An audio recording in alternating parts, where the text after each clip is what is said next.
This is the Wrestlebread Podcast, bringing you the latest news, recaps, and analysis of AEW and WWE. Get the unique perspective from a wrestling fan of over 25 years. Here's your host, JD. What's going on, guys? This is JD, and this is episode 156 of the Wrestlebread Podcast. So we had the Forbidden Door about 2 weeks ago. We just had Money in the Bank, and we also had the Great American Bash, which I really didn't get to see the full show, but I'll still give my opinion from what I've saw so far. And a lot has happened as well, too, that I didn't really get a chance to talk about. First off, there's still a lot of rumors around Sasha Banks and a possible release. Wrestling Inc. is the one who stated that she was released back in June, but no other outlet has confirmed the release. And like I had thought, I had mentioned this, I believe, on Twitter, it makes zero sense for WWE to release Sasha Banks and not say anything, because PR-wise, it's a great move to start mentioning that Sasha Banks is released just to get the attention off of the possible investigation into Vince McMahon and his affairs and paying out a former employee, and further going down that path. So PR-wise, it would have been a great move to say, hey, Sasha Banks has been released. Then everybody will, start talking about, where she's going to go and who she should go against and things like that. So I don't believe this report at all, especially the fact that he's the only person that said it. According to Wrestling Inc., they're saying that the release happened on June 10th, and it was handled by the VP of Business and Legal Affairs for Talent Relations and not John Laurinaitis, which is pretty weird because John Laurinaitis handles all the releases. So for it to come from a VP, normally doesn't handle it. I can't even make the excuse that this is like an extreme case or something like that because she walked out. There's people who have walked out of WWE before, and John Laurinaitis had released them. I believe that, it's the same situation as previously where she walked out, and WWE is keeping things quiet because they're trying to, negotiate things with her. Like I said, if they really want to be petty, they'll let her out, the day before her contract is expires. So for them to just release her like this, like I said, I don't think that makes any sense. I think they're keeping things quiet. But it's very weird, like I said, if allegedly her contract expired, previously, her contract should be up this month if that is the case. So all she should be doing is playing the waiting game for her contract to be expired, and then she can do wherever the hell she wants, unless, like I said, WWE decides to be petty and release her the day before her contract is supposed to expire. But as far as Sasha Banks' release, I don't believe that she's been released, and I think that the fact that this one outlet is the only one that's saying it and no one else has yet to confirm it tells you something right there. Speaking about contract releases, Io Shirai's contract is supposed to expire next month. Now, she's been injured since April, and I had mentioned before, like, I'm nervous about her getting called up to the main roster, because it just seems like they don't really have things for some of the people in NXT, and, just how their booking is with Asian wrestlers, even though Asuka is, so good, top of her game, she's able to take whatever gimmick or thing that they throw at her and make it fun, entertaining, and everything. And then you look at Shinsuke Nakamura as well, which is, to me, the biggest tragedy. I feel as though he should have been, like, really pushed a little harder. But I don't really have high expectations for Io Shirai, but I feel as though they're going to have to do something soon. Either her contract's going to expire, or they're going to try to push her up to the main roster, because it seems like they don't have anything for her with the NXT 2.0, especially with the concentration of the new group coming in, that they'll probably be using Io Shirai as kind of like, pushing other talent and not really for like putting her more in a coaching situation where, technically she's like very young to be a coach. Um, so, fingers crossed that whatever um, she decides to do, whether that's to stay with the main roster, NXT 2.0, or to go on to any other promotion that she is successful. I love Io Shirai. I think she is awesome. And so I really hate for her talent to be wasted, whether she stays with WWE or goes anywhere else. Speaking of contracts, Logan Paul has signed with WWE. Apparently, it's a multi-year deal to compete at multiple events per year. Of course, he is going to be going against The Miz at SummerSlam, which is pretty weird because apparently, according to Dave Mesler, he's trying to be booked as a babyface, which normally would work when it comes to The Miz. Like, The Miz is really good at being a heel, but it's Logan Paul who gets booed naturally outside of WWE. So it's going to be a very hard time trying to get any crowd to cheer for Logan Paul. If WWE is able to pull that off, especially with The Miz, props to The Miz, because the only person that can get Logan Paul cheered would be The Miz. He would have to like pull some really cheap heat and talk about whatever city that they're in and stuff like that, and then Logan Paul say something great about the city. That's the only thing I could think of as far as getting Logan Paul over. Also, with events that happened from Money in the Bank, Shotzi had left Twitter. Now, I'm all for, if you want to say your opinion about wrestling and the way matches went, I'm all for it. But when people start getting very weird and start tagging said wrestler or saying crazy things like this person should be fired and stuff like that, look, unless you have been in the ring and you wrestled professionally, I think you really don't have much to say. Like, I don't really come at people's wrestling ability to the point like I'm very mean about it.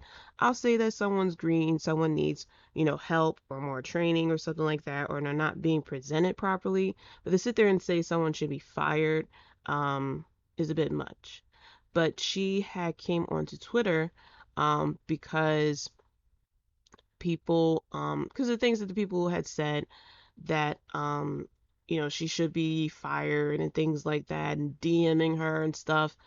And then people were trying to turn it into an AEW versus WWE thing because she made a laugh about the Chris Jericho's fall from Blood and Guts from last year, which is like she could say what she wants because she wrestles. So, like we don't know how hard it is to go out and wrestle in front of thousands of people live and in front of millions of people at home. The amount of pressure that comes with that. So for we don't have we're not Vince McMahon or Tony Khan, so we can't sit there and say who needs to be fired or anything like that. And she was very upbeat about, her mistakes, and she mentioned how no one was hurt and everybody was fine, things like that. And she even made the joke how she can't wait to see herself on Botchamania. But apparently, after she had made this post, I'm guessing a lot of people really came at her, especially a lot of the trolls, and she ended up deleting her Twitter, which is a shame. Because, a lot of wrestlers love engaging with their fans on Twitter or Instagram and stuff like that. So it's really a shame that um, she had to resort to deleting Twitter in order to get away from all that negativity that she probably got after that post. So switching gears to AEW, as far as I'm not going to go into details with Forbidden Door since it was so long ago, but just to give an overall, the build of it was pretty bad, let's all admit. But the quality of the pay-per-view was pretty good. I can't sit here and say it was the best pay-per-view of the year or all time like some people are claiming, because I'm not a fan of New Japan, and me watching this, I didn't know half the roster, and I felt as though it was a good presentation of some New Japan wrestlers, not the best of others. And I wish that they had something on the bottom of the screen, like, names at the bottom of the screen, like boxing, so that you can say, so that you know who's who. Because a lot of, especially with the multi-man matches, they didn't really indicate on the graphics of who is who until, of course, until they were in the ring, but still it's kind of hard to keep up with things. Um, but match of the night to me was Will Ospreay and Orange Cassidy, which I knew it would be a very good match. Um, I'm hoping that Adam Cole recovers, quickly as well. He had a pretty bad concussion apparently from the Fatal 4-Way. I felt like the finish could have been a lot better. But it is what it is with, the way that things had worked out, that they wanted to cut the match pretty early because of Adam Cole. Of course, Claudio shows up to AEW. I wasn't really too surprised about that because everybody kind of figured it was going to be Claudio. I can't wait to see what he does. I feel like he's going to go off as far as like his wrestling ability, and I can't wait to see some of the matchups. People were saying this is going to be like a game changer or anything like that. Me personally, I don't think it's a big game changer. I think he will definitely help as far as, especially once we get towards dream matches, as far as viewership and stuff like that. But if you want to talk about game changer, I mean, I think it could be Sasha Banks, especially for that women's division. The women's division really needs star power, but not only star power, but better booking.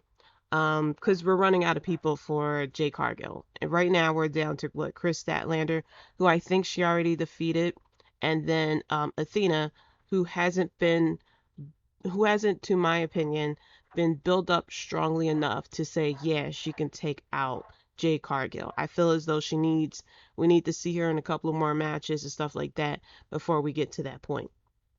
Um, and then of course, if they somehow is able, hell freezes over and they can get the tribal chief or Brock Lesnar, even though they don't need them and they shouldn't get them, that would be what I would consider a game changer, because that's really the Hulk Hogan going over to WCW type of vibes to me.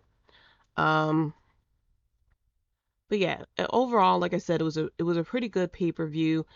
Sting needs to let us know, like, come on, man, if something is going on with Sting.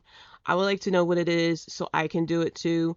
Workout regimen or eating habits, or if he found the fountain of youth somehow, or if he is secretly an alien from another planet. I just need to know these things because I can't run around the block. Um, or I get nervous walking down steps, and this man is jumping off of an entrance and doing all these crazy things. So I need to know also what type of health care he has, because he's just like fearless. Whereas though I'm cautious of skipping down the street. Okay, this man is just doing whatever he wants, as if healthcare is awesome in the US. So you know I just need to know the secret for him. I'm happy that Pac had won the title, and very happy that FTR won as well. And that's pretty much it. Yeah, overall it was a pretty good pay-per-view. I became a fan of some of the guys from New Japan who had wrestled as well. um but yeah, they're making it a annual. They want to make it an annual thing, and I'm hoping next year there'll be more towards New Japan side versus AEW, so that we can really see a better presentation of New Japan. So switching gears to Money in the Bank. Overall, it was a pretty good show. A lot of surprises. There were some, of course, there were people who were mad at certain finishes. Some was like slightly, expected, things like that. So starting off, first of all, I love the fact that they did video packages for a lot of the Money in the Bank competitors. I wish that AEW kind of did this with the Forbidden Door, just so we can get better acquainted with a lot of the New Japan wrestlers. Because my biggest gripe with Forbidden Door is that there was this big assumption that everyone in the audience already knew who all the people were with New Japan, which especially if you're taking people from WWE, that means there is the potential of people coming over to your company who have only watched WWE. Now, I only watched WWE for the most part, but like a couple of years before AEW started, I kind of like watched a little bit of the indies and stuff like that, and so I knew names. I knew names and how good people were. But if you're taking people like CM Punk and Daniel Bryan and Adam Cole and Claudio and stuff like that, you have to take in consideration that you may be pulling people who have only been fans of WWE for a very long time and have no idea who a lot of the people are, whether that's in Ring of Honor or Impact or New Japan. So I just wish that AEW sometimes give that courtesy that not all fans know who this person or that person is. But getting back to Money in the Bank, we started off with the women's Money in the Bank ladder match.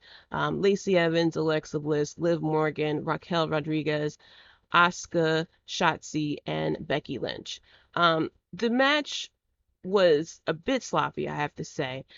My issue is, and I see this happen with a lot of women's wrestling, is that they're very obvious when they are setting up for a spot, and it's not as fluid. There are women's matches though where it's very fluid, like the chemistry between the women are that good that the match flows so perfectly. But for some reason, especially when we get into these multi women matches in WWE, like it's very obvious when they set up for a spot. Like you'll see the person like bend down and it'll be like a few seconds before the spot happens, and it makes the match a bit choppy and it gets a bit sloppy at times. And so overall, like this was a pretty like it's a ladder match. So I know that people aren't going to like throw themselves recklessly out here like they're the Hardys or something like that. But I'm hoping that they'll be, just flow a little bit better. I'm very happy that Liv Morgan won. Um, Especially the big ass campaign that was going down, what was like maybe a year or two ago for her to, for her to get the title. She had a title shot, lost, and a lot of people was a bit upset with that. So I'm very happy that not only she got the win, but she got a very big pop from the live crowd. That crowd was hot the whole night, so props to them. After that, we had the United States Championship, Theory versus Bobby Lashley. Um, I had said plenty of times that Bobby Lashley was going after the wrong belt. It just seems like he got hit on his head so hard during that Elimination Chamber match that he woke up and forgot what belt he was going after. Does he have yet to really discuss the fact um that he doesn't have a belt that he didn't truly lose? Like he didn't lose the belt. He got hit in the head, got taken out of the match, and Brock Lesnar won. So I'm not understanding why he isn't coming at Roman Reigns or Brock Lesnar and say, look, you guys have the title that I never lost. But, it is what it is. We really want it to be, Brock Lesnar versus Roman Reigns. I'm hoping that maybe this gets, pointed out at some point in time. But, I guess we're doing the whole Kofi Kingston situation where we lose to Brock Lesnar and then we just forget that we were ever champion. With this match, I thought that Theory was going to win, so I was very interested to see how Theory was going to pull this off, and I was hoping that he wasn't going to win cleanly because I'm like, we just had a whole feud with Omos, showing how powerful Lashley is with the arm wrestling and slamming him and stuff like that, just for him to lose to Theory, who has, I mean, he has muscles, but he's not tall, okay? And you can't teach that. But in this match, I'm very shocked that Theory tapped out to the Hurt Lock. That was a big surprise to me. This was a good match, but like I said, big surprise that they put the belt on Bobby Lashley. And then we find out the real reason why that happened a little bit later. So after that, we had the Raw Women's Championship, Bianca Belair versus Carmella. Shout out to Bianca Belair. I know she does her own gear, but her pants definitely gave me Ruby Riott vibes. Or Ruby Soho, I guess I should say. This match was slightly short. I wasn't able to get the time of this match, but it was slightly short. But of course, Bianca Belair wins the match.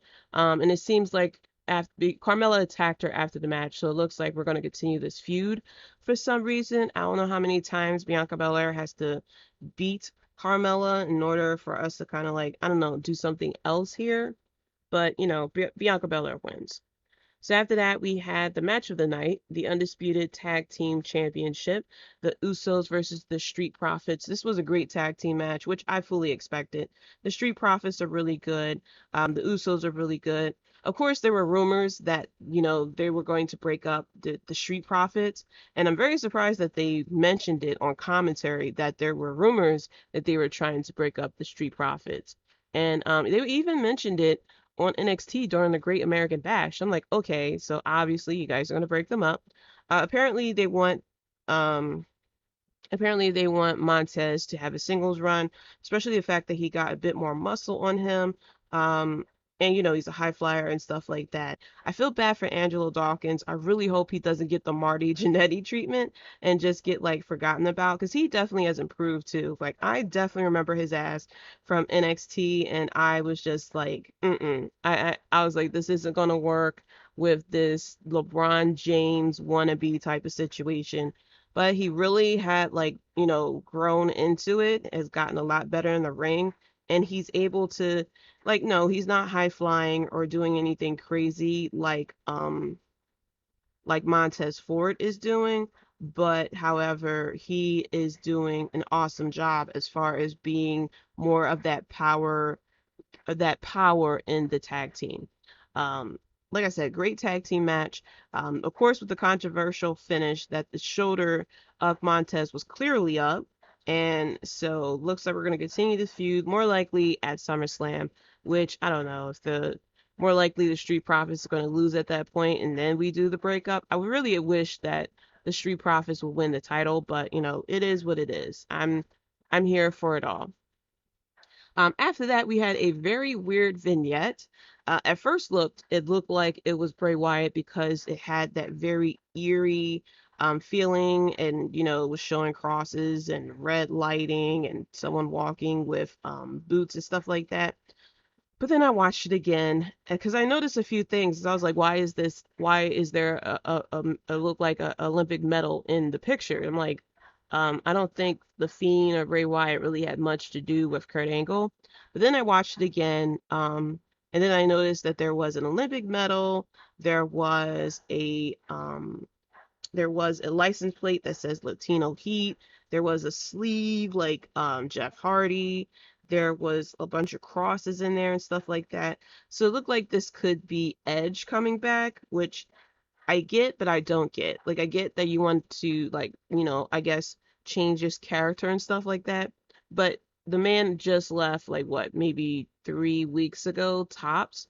So for them to really do this whole vignette and stuff like that kind of don't make any sense. Um, so I'm interested to see what we're gonna do here. Like I'm happy Judgment Day really isn't as promo heavy as it was with Edge was leading. And that's because Finn Balor isn't as good on the mic as Edge is, but as far as wrestling wise and attacking and that grittiness stuff like that, perfect. So I'm guessing we're going to get like I was going to say an edgier Edge, which hang with me for a second. But I feel as though we're going to get an Edge that's more closer to the Brood without the whole supernatural powers and stuff like that. That we're just going to get this darker version, a darker character, I guess I should say, of Edge. I'm hoping maybe he shows up before SummerSlam so we can get, a Finn Balor versus Edge match at SummerSlam, but I don't know. I don't know what we're gonna do here. After that, we had the SmackDown Women's Championship, Ronda Rousey versus Natalya. I like Ronda outside of WWE. I do, and I respect Natalya, but this match really doesn't excite me. Very similar to Ronda Rousey versus Charlotte Flair. Um, there was a rumor that apparently Ronda didn't want to be champion, and that's why, she was willing to give up the title, whatever, which I kind of don't buy. I mean, why go to WWE if you're not if you don't want to be champion, you know? If you want to be a coach or whatever, that's fine. Or if you're just here to push the talent, that's fine. But you can't call yourself the baddest woman on the planet and market that in WWE and then turn around and say, I don't want to be champion. So I really don't believe that story. That I forgot what dirt sheet that was that said that, but I don't believe that story at all. Um, but Ronda Rousey, she did the sharpshooter with the Shawn Michaels pose that popped me. Truthfully, Ronda Rousey has not been exciting to me for since she came back. Like the most exciting she has ever been was when she was going against Becky Lynch. And that was mainly because it was Becky Lynch, the man persona. And it was just like opposite of when Charlotte kind of like snapped when they were in Philadelphia and started attacking Charlotte and Becky Lynch. And I think that's when Becky was on the crutch or something like that. I forgot what it was. But that was the best that Ronda Rousey was to me. But now I mean, yeah, the fans are cheering for her, stuff like that. But if you're going to call yourself the baddest woman on the planet and you're smiling a lot more than Apollo Crews in NXT, like something isn't making any sense to me. But in the end, Natalia really attacked her knee, trying to get her to tap with the sharpshooter and stuff like that. Ronda Rousey won with an armbar. Natalia taps. And, we get a bit of celebration from Ronda Rousey. And then Liv Morgan, Miss Money in the Bank, comes in with the fucking briefcase. And I'm sitting here like, no, this is stupid. You're going to lose. And I was like feeling immediately bad for her. I was like, I get that Ronda is hurt and stuff like that. But I would have waited for Natalia to like attack her from behind or something like that. And then cash in on her while she's down. But Rhonda was like standing up, looking at you running to the ring, even though Rhonda said shit when Liv came out. But Liv comes out, tries to attack Ronda Rousey. Ronda goes with the ankle lock and was dragging Liv Morgan multiple times away from the rope. And, the whole crowd was nervous. I was nervous as hell because I was like, this is stupid. Like, this makes no sense for you to try to cash in on Ronda freaking Rousey, even though Bianca Belair isn't any better. But Liv Morgan, I believe it was a roll up, did the roll up and got the win. So, we have a new SmackDown Women's Champion. I thought Ronda was going to attack her when she stood in front of her or after she shook her hand and walked off. But nope, we let Liv Morgan have her moment. And I'm very happy for her. My issue is, the women's Money in the Bank has not been exciting for a very long time because I don't know how many years it's been, but it's been a while. I know that where the woman who wins the Money in the Bank briefcase cashes in within 24 hours. I get it, but like you want to get things over and done with, but at least let the person with the briefcase have fun. I mean, Liv swerved us by saying she just wants to enjoy the moment and then cashes in like an hour later. But I don't know, just let the woman who has the briefcase has a little bit more fun at least. But I'm happy for Liv Morgan, and I can't wait to see what her title reign brings. This is her first title in WWE, which is crazy. I wanted her to win the tag team titles at some point, but it is what it is. I'm happy that this is her moment, and apparently, everybody was very supportive of her, especially on Twitter. A lot of wrestlers were cheering her on as well. And then finally, we had the men's 2022 Money in the Bank ladder match. Seth Rollins, Drew McIntyre, Sheamus, Omos, Sami Zayn, Riddle, and Madcap Moss. And then here comes Adam Pearce saying that, we're in Las Vegas and blah, blah, blah, and we're adding Theory to the match. So I'm like, maybe Theory will be the punching bag, but I knew better. A part of me thought it would be Riddle who would win, or maybe Seth Rollins. But as soon as they put Theory in it, I already knew what it was. Um, it was a good match. It took 6 people to powerbomb Omos through a table, and then they did the spot where he got buried with the chairs, which I swore happened to him before. Maybe, I don't know, maybe I'm wrong or something. We also had a Butch sighting. He runs in, just like a fucking pit bull, runs into I forgot who it was that he pulled off the ladder, but he helped out Sheamus. I think it was Drew McIntyre, maybe. It was Drew or Riddle, one of them. Sami Zayn, of course, stating that if he wins the briefcase, that he will intentionally hold it for a year and let the contract runs out. I kind of wanted him to win just to see how that plays out. Like I was very interested to see like you have a shot at the championship, and you're gonna hold that title and have that thought in your head for a whole year. So I was very interested to see if that was going to actually play out. But I knew a lot of people was going to be mad if that was to happen. Um, but yeah, this was a pretty good match, a good showing of all 8 people. Is it 8 people? Yeah, 8 people in the match. But in the end, it was Theory who won the briefcase. And there was a lot of people who was upset about it. But I'm like, it's putting the opportunity in someone. Like I don't know, it's the fact that Vince McMahon has, he's affiliated with Vince McMahon, so we're doing that. They're upset about that, which makes zero sense because when Vince McMahon comes out of gorilla position and comes out in front of the fans, everyone is cheering and singing his name. So somebody gotta keep the same energy somewhere.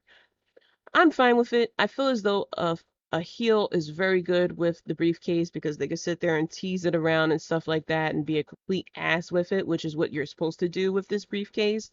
So I'm fine with it. I'm sure people are upset because it wasn't Riddle who got the briefcase. But I don't know. I'd rather for Riddle actually get a title shot and a title and an actual match instead of him running in and cashing in and kind of like getting his championship that way. I'd rather for him to like have a really good match with Roman Reigns or Brock Lesnar, whoever it is, and be able to pin 1, 2, 3. That's what I want for Riddle. I thought it would be Seth Rollins so we can get that, so we can have him troll again for SummerSlam. Um, but I knew it wasn't going to be anybody else because Drew McIntyre is already getting a title shot at Clash at the Castle, I believe it is. Sheamus, they're not doing a lot with Sheamus. Omos is way too fucking early for him to get the briefcase. Like I said, Sami Zayn I would have been interested in because I wanted to see how they were actually going to play it out for a year of him holding the briefcase like that. And Madcap Moss, he just got a new gimmick change. So I feel as though they're going to continue building him up. He might become like IC title or the European title or something like that, but I really don't see him getting a world championship right now. But like I said, overall, it was a pretty good pay-per-view. Going into the recap for Raw, first of all, we had Raw on 4th of July, and just like keeping it the same with WWE. Normally, people lose in their hometown. I'm very happy the Mysterios got their win, of course.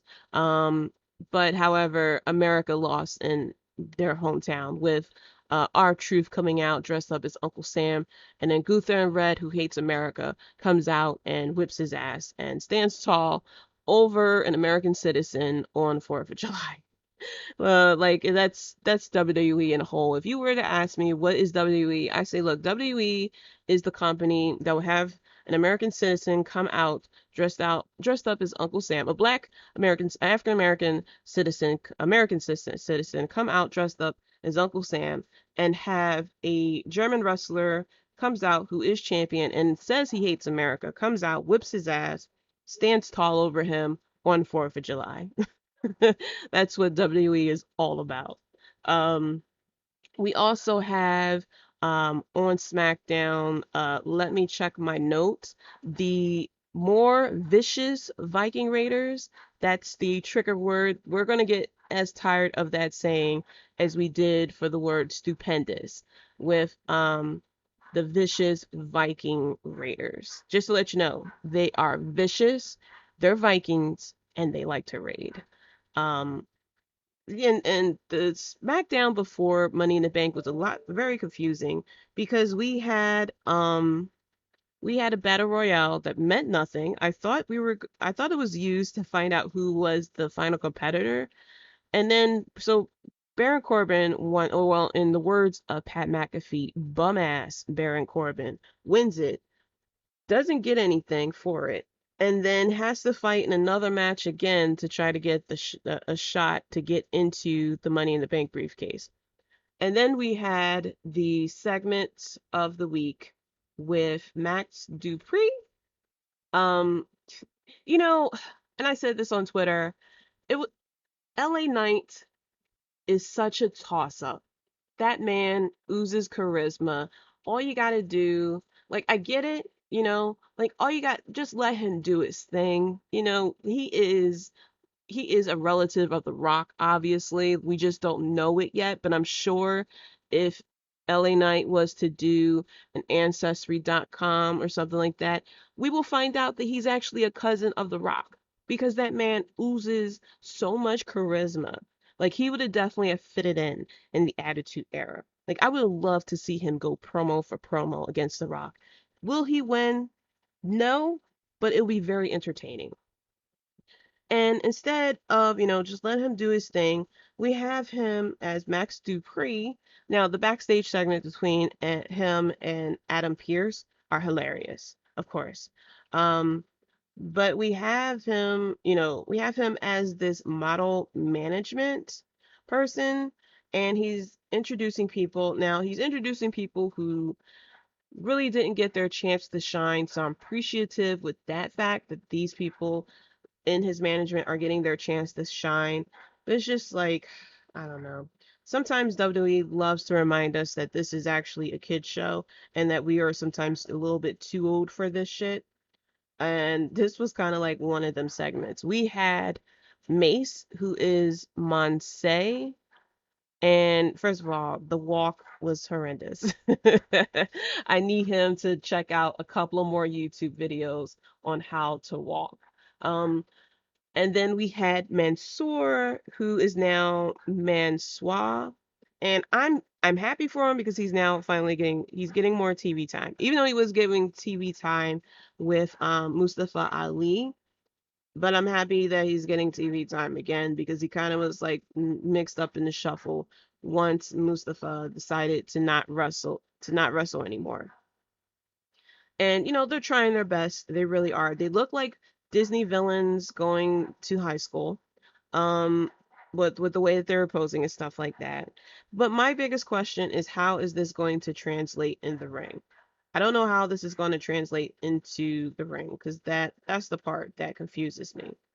Um like I don't know.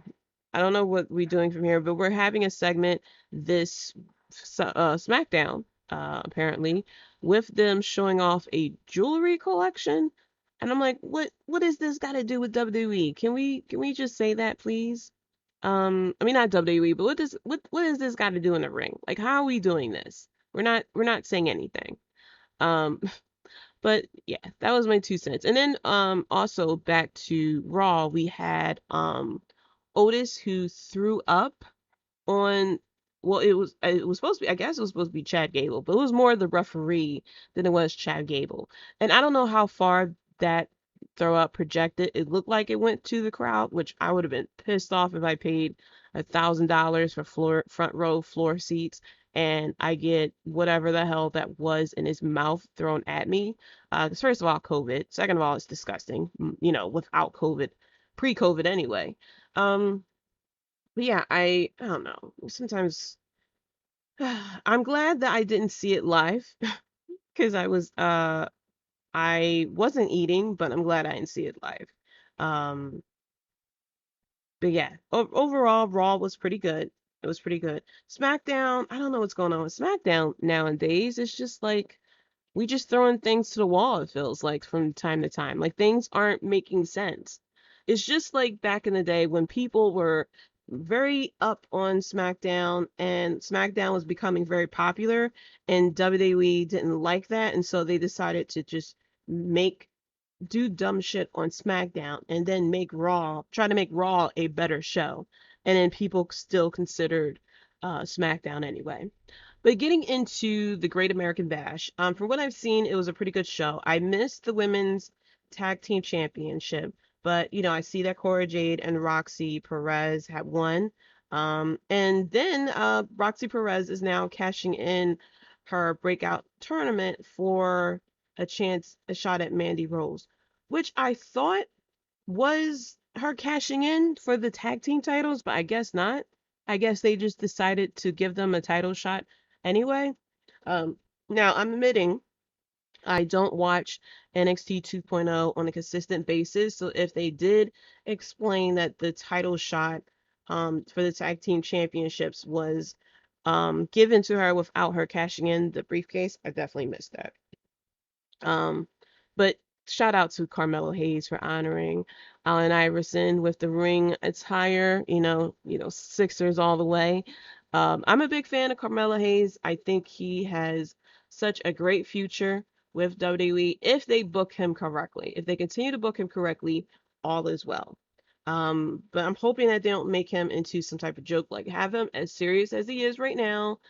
Don't make him into a joke or anything like that, because that's something that WWE consistently do sometimes, that they turn these good wrestlers into jokes.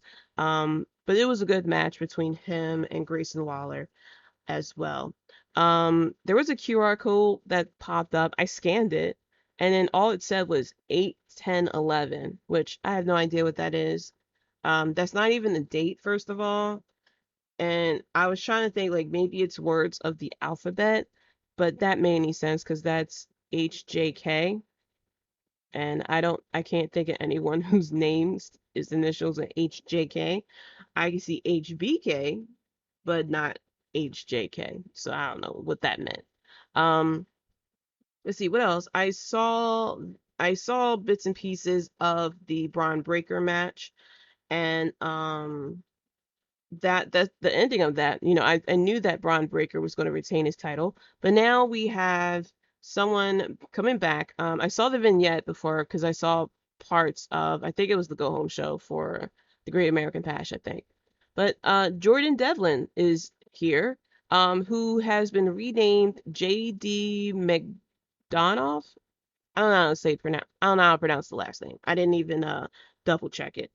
But JD is here. Looks like he is going after Braun Breaker and everything like that. Okay. I'm just waiting for Braun Breaker to go up to the main roster. I'm very interested to see how they're going to present him on the main roster. Because he, not that, like Goldberg type of vibes. Like well, definitely is Steiner. But, I'm hoping that they present him as more of a big deal coming up. Um, Overall, I'm interested um, on the first, when they first bring up the first wave of NXT competitors, of how those people will be presented in WWE, because this is their formula of bringing in new talent instead of what they've been doing with the Black and Gold NXT, which was bring them up and change their name and stuff like that.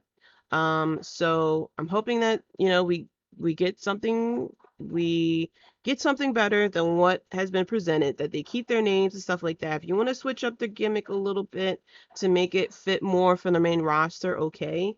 But I'm hoping that this first generation of NXT 2.0 competitors will be presented very well. But that's it for the Wrestlebread podcast. That's all for all the recaps and everything. I didn't really recap Dynamite because well, yeah, actually that was Blood and Guts. Blood and Guts overall was okay. Of course, it was the big matchup for the actual Blood and Guts match, but it seemed like they didn't even, I don't remember them even promoting anything else except for that Blood and Guts match. Apparently, they had to make changes because there was injuries and stuff like that following Forbidden Door, so that's why there wasn't a lot of announcements of matches and stuff like that.